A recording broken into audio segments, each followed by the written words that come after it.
কবর প্রতিদিন ডাক দিয়ে বলে আনা বাইতুদ দুধ।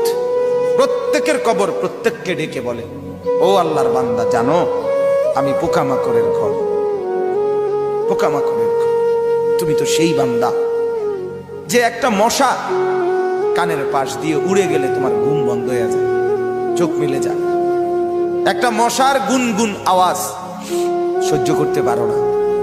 একবার কয়েল, একবার অ্যারোসল, একবার মশারি, এরপরেও তুমি চাও যে একটা মশাও যেন আমার কানের কাছে গুনগুন না করে। তো 5 ঘন্টার ঘুমের জন্য, 6 ঘন্টার ঘুমের জন্য বান্দা এই যত্ন নিলা, অনন্তকাল কিংবা বছরের পর বছর কবরের যে ঘুম দিবা, পড়ে থাকবা সেই ঘরে, পোকা মাকড়ের ঘর, সেই ঘরে তুমি ঘুমাইবা কেমনে, থাকবা? আমার বাপ, আমি থাকবো কিভাবে?